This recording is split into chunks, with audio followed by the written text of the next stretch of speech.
And welcome back to Gotta Get Running.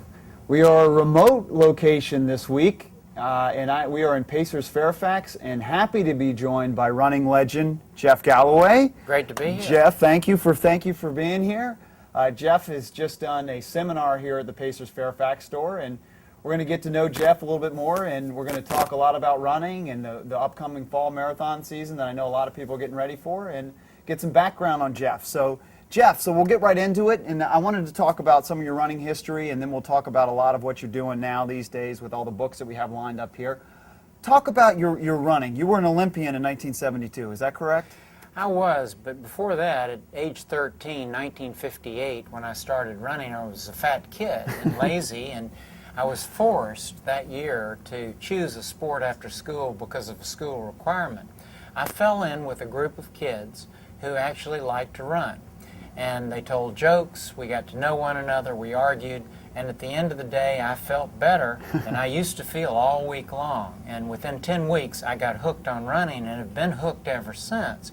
But I did not show any signs of really being a star for 10 years. Right. And I just didn't quit, Right. Got a little bit better each year, and 1972 came from behind and made the Olympic team. And you made the Olympic team in 10,000 meters, right? I did. I was an alternate on the marathon team. And you're well known for the marathon, but people maybe don't realize that you actually made the team in the 10,000 and were fourth in the marathon, so that made you an alternate, right? I paced a friend of mine through there, and at the finish line, I dropped back so that the friend could qualify. He was not having a good time of it. Right. I had already qualified in the 10K. Right. And so it was a wonderful thing to help a friend get on the Olympic team. He finished 9th that year. Well, that's great. Well, Jeff has been helping friends and people a lot throughout the years, and now he's developed a whole series of training programs that are throughout the country, and they're mostly marathon-based programs, right?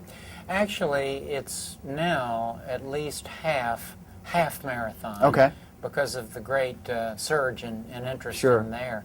But we also have getting started programs for people getting off the couch, and some 5K, 10K programs too. But I will say that probably about 40 to 50% of the people enroll to do a marathon. Wow. Yeah, and you've run many marathons. I don't know how many marathons can you even count? 158. But there was a time where you hadn't run a marathon, so there was a first marathon that you ran, and you didn't have a training program like the Galloway training program, so you were a little undertrained, right? And I guess I'd read that you didn't run, you hadn't run a 20-miler at that point? 15 miles. It was coming off cross-country season my freshman year in college. Okay. The first annual Atlanta Marathon was being held. It was 10 times around a city park. Yeah. And I went out there because I heard there was a big trophy.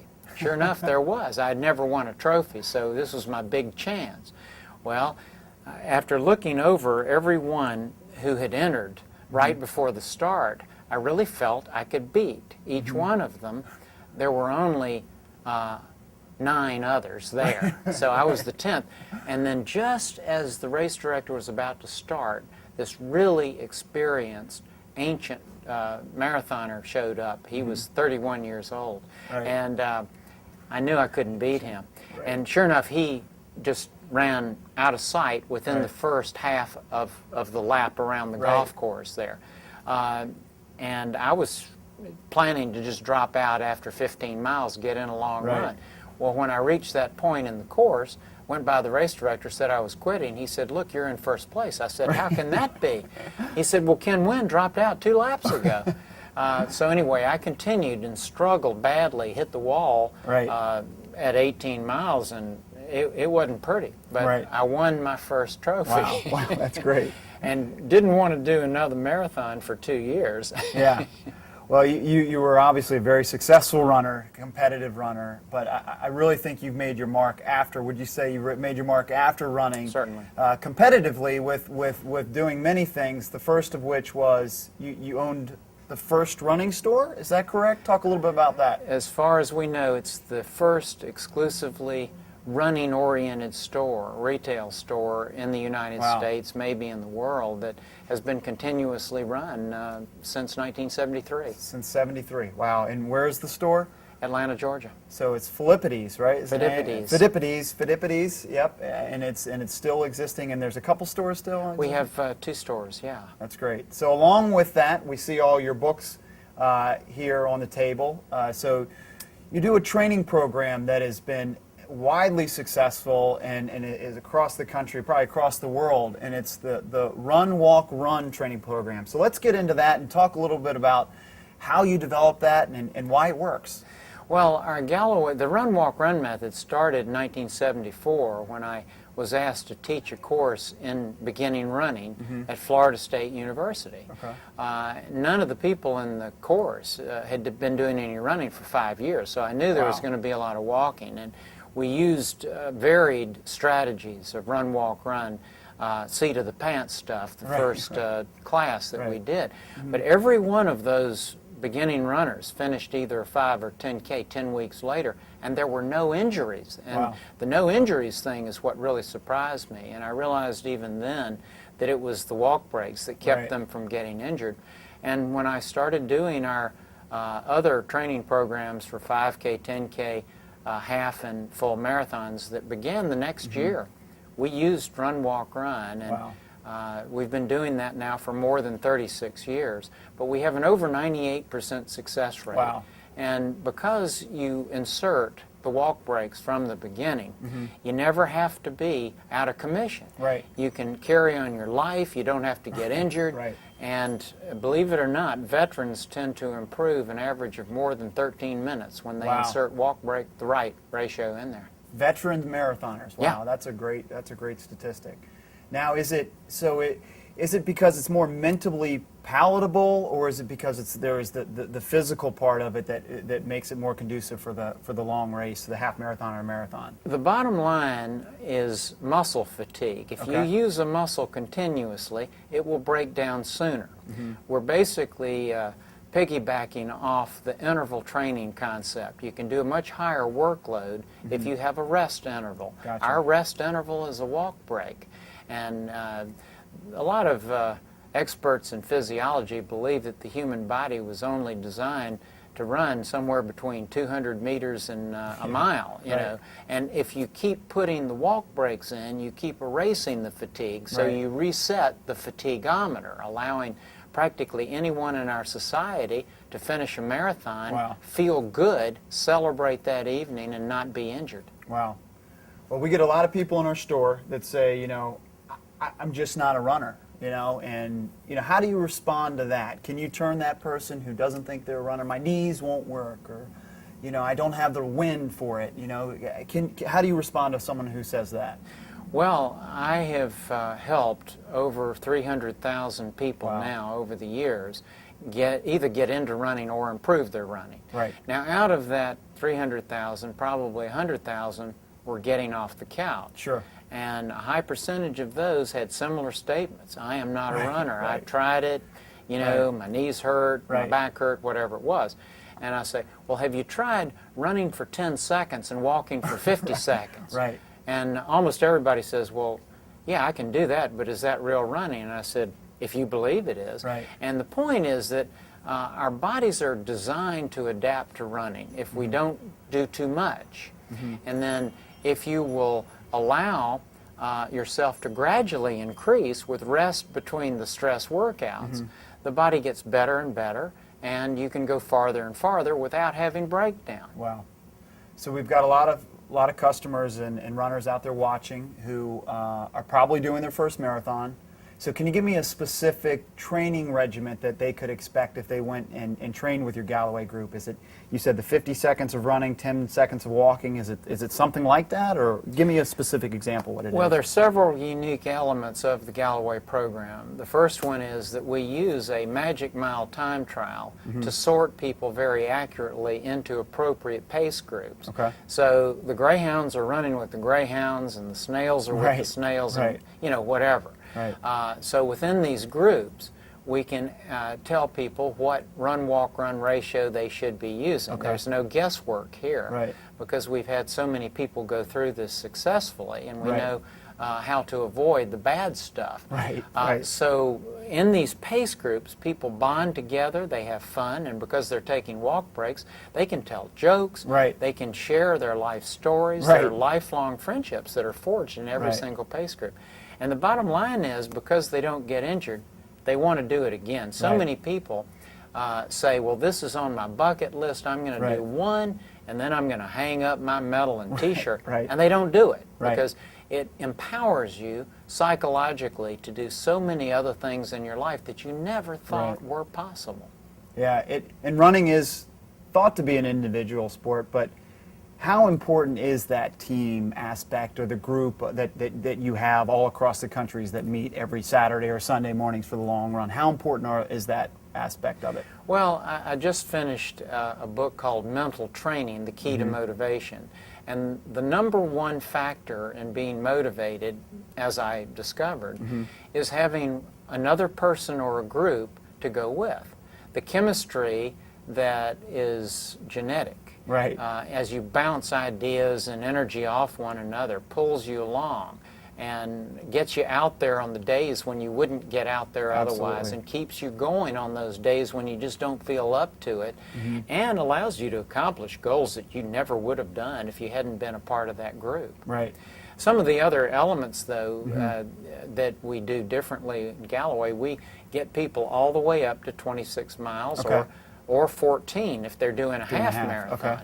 And that way they know exactly what they're getting into. But Right. because they're with a comfortable, supportive, and slow pace on the long runs, they don't get winded and they don't get Right. out of commission.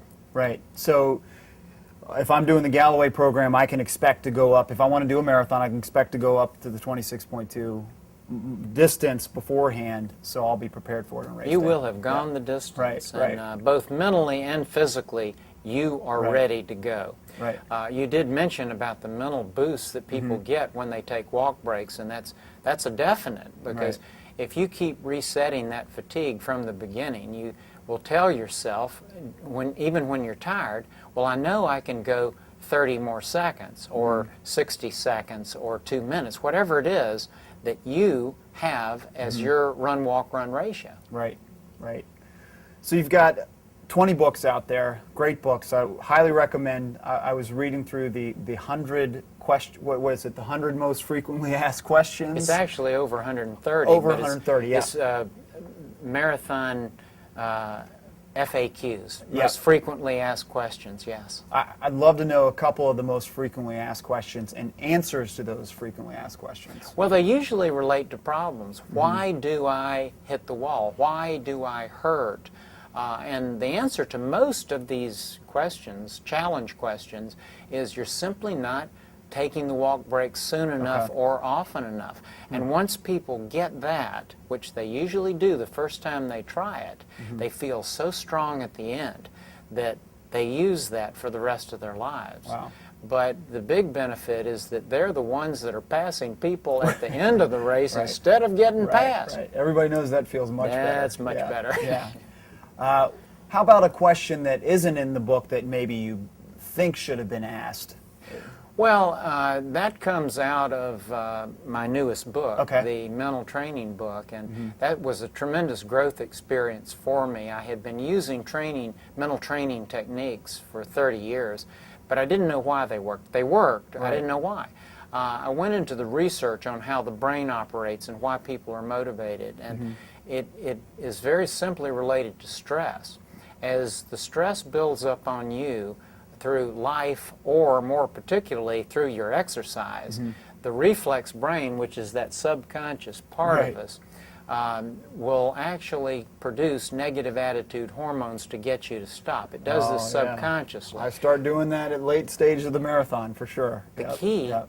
is to get into the frontal lobe by having some conscious cognitive strategies that allow you to take control over that reflex brain. Right. As you take control, you shut down the production, at least temporarily, of the negative hormones. So Right. you've got a window of opportunity.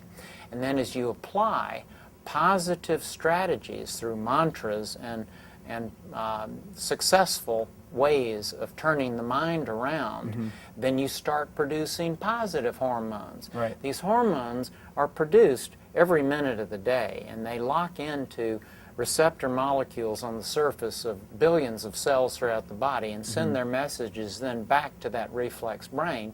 And as you have turned that around, the messages are, well, I can do this. Right. I'm feeling better now. Right.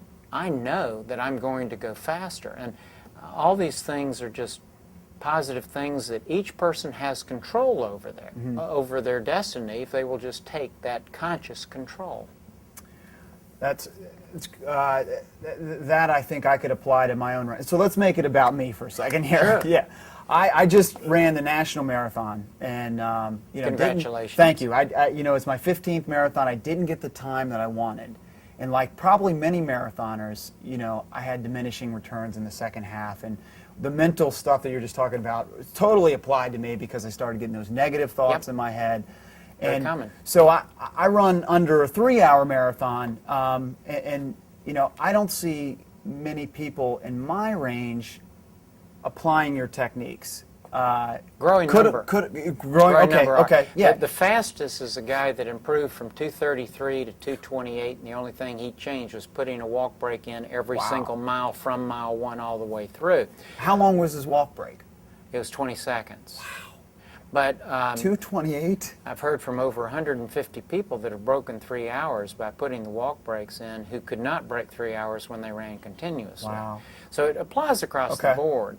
The main benefit at that level is psychological. Okay. Instead of thinking at mile 20 that you have 6 more gut-wrenching, puking miles to go, you're saying, 1 more mile till I get a break, or 5 more minutes. The range is 5 to 7 minutes among most of the sub-3-hour marathoners when they take their walk breaks. Wow. Okay, I could have used, because I had, I was running towards a 6-minute mile, and then it's so discouraging at the end. I'm running towards an 8-minute mile, and then I took walk breaks at the end, but that wasn't because that was the other way. That's not the Galloway walk breaks. Yeah, exactly. That was because I was just trying to get to the finish. Absolutely. So, well, that's great. There is a better way. The other techniques are getting up to 29 miles if you're trying for a quality marathon. Okay. And those must be done at least 2 minutes per mile slower. This is what we do. We slow the pace down to at least 2 minutes per mile slower than current marathon pace. Okay. And then the run, walk, run would relate to that. But if you go longer than the distance, not only are you ready physiologically, but you're ready psychologically. Yep. And when your reflex brain starts to talk you out of what you're capable of doing, you can counter it cognitively. Hey, look here, reflex, I've already done 29. That gets you in the conscious brain, but it also empowers you. Right. Positive hormones. Absolutely. Yep. So so let's go back to the person who's on the couch right now and they've never done a marathon. Realistically, how many days a week are you going to have to run? You talk about doing a 29-mile run. That just sounds so intimidating to somebody who, hasn't run this year, let's say. Well, we don't have first-timers doing 29. Right, okay. I mean, we get them up to 26 so that they know they can do it. But the point is that you're not really having to focus on number of miles. It's the number of minutes or seconds that you're running. A lot of folks will only run for 30 seconds, walk for 30 seconds. My wife and I do that now ourselves. We do a marathon a month that way. Wow. And I haven't been injured in over 32 years. And Wow. clearly it's the walk breaks that have cut the injuries out of my life. Right. And I love it for that. Right. But what's best for beginners is to try to find a supportive group. The Galloway groups, because we enforce a very conservative pace and the walk breaks, people stay together and they're not overdoing it because the walk breaks keep erasing the fatigue. Right. And then again, mentally, a person says, well, I know I can go 30 more seconds. Right. That's great. And injuries are such a big thing. I did want to touch on that with you too. And specifically, we get a lot of people in the stores now who want these minimal shoes. Now, you haven't been injured for 30 years, and it looks like you got a pair of Mizuno Wave Riders, which are a traditional running shoe. What's your take on the minimal shoe, the Vibrams, you know, the New Balance Minimus, all those shoes out there? Well, I've been running for 52 years total, and I've seen the fad of barefooted minimal shoe running come and go 5 times. It comes about every 10 years. There's something in the media. Most currently, it's the Born to Run book, which, by the way, is a great book. Yeah, it's a good book. book. But, you know, advice that everybody, because our ancient ancestors used to run barefooted, that everybody should run barefoot or minimal shoes, is terrible advice. I've heard from thousands that have gotten injured because of either barefoot or minimal shoe running. Wow. And the fact is that, yes, our ancient ancestors did run barefooted, but our more recent ancestors have used shoes. And when we try to go back, it's only a matter of distance as to where the foot is going to break. And once it does, unfortunately, there's a long payback. And the way the fad business has gone with this is that people will hear something in the media. It was Zola Budd running barefooted in the Olympics back in the 80s that prompted a lot of people to try it. They go out, and initially they feel good in these low-level shoes or barefooted, so they do more, and they get injured. And they can't run for 4 to 6 months, and they tell their friends they can't run 4 to 6 months because of these minimal shoes, and nobody does it. And that's what will happen with this. Now, there is a place for a minimal shoe, a very short amount, if you've got a really safe place to run. And what's a safe place to run? Like a soft surface? Like a golf course. Not many people have that. You know, a real groomed surface. And or a beach that, you know, is very level beach. And those are safe surfaces to run on. But I cringe when I see people running in these low-level shoes in marathons on pavement. Feet weren't designed for that, and I hear from them, folks every month who have stress fractures and sometimes worse. And you're not a huge proponent of, well, I don't want to put words in your mouth, but you're not a huge proponent of stretching. Talk a little bit about your thoughts on that. Well, I used to be a huge advocate because I had a number of friends who were stretching advocates and experts on it. And then over several years, I received literally thousands of injury reports from people because of the stretching, because I did the 3rd degree on them to find out why they got injured, and clearly each case was stretching induced. So I looked into the research. It's very interesting. There's not a single study that I could find, or any of my orthopedic consultants could find, showing that stretching was beneficial for distance running. Not one. Not one. It's an old husband's tale that's been passed through the years. But quite a few studies now are showing that distance runners who stretch have more injuries. The injuries are worse, and they'd never heal if people keep stretching. So without any benefit and a lot of problems, I'm going to absolve the guilt for not stretching from anyone who wants to listen. Well, that's great. Getting back to some of your, we've got a few minutes here left, getting back to some of the personal stuff on Jeff Galloway, you know, Olympic runner. You're still a runner today. Do you run every day, or what's what's a typical day for you nowadays? Well, I'm on the road over 270 days a year. But about once a week, the travel interferes with my run. But I average 6.5 days a week of running, and love it. I love it. After 52 years, I love it as much as ever. It cleans the head. It empowers you. It produces positive hormones. The beta endorphins from running are among the most powerful in the positive attitude hormones that the body can produce. And it really allows you a vehicle to connect with people, obviously. It empowers people's lives. And I have a wonderful life in that I hear, on the average, from more than 100 runners a day, and mostly by email, and they're telling me about these wonderful things they've been able to do because they got into running. It's a natural activity. It really brings body, mind, and spirit better than, I'm told, than anything.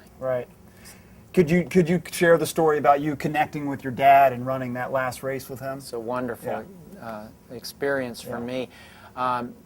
I tried to get my dad into running for many years because he was having some health issues. At age 52, he actually had to empower himself. He went to school reunion, and over half the guys who had been on the football team had died. Wow. Degenerative diseases.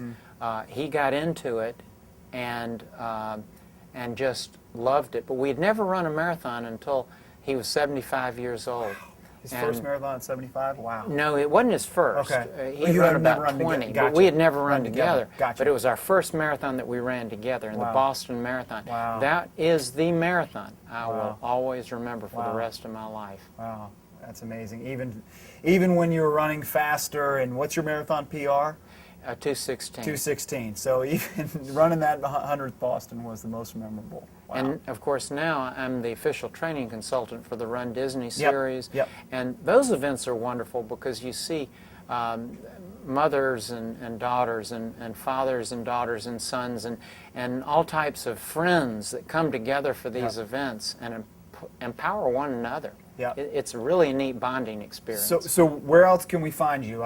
So the Run Disney, you're a consultant for them, and we also have 20 books that are all great reads about a number of topics, right?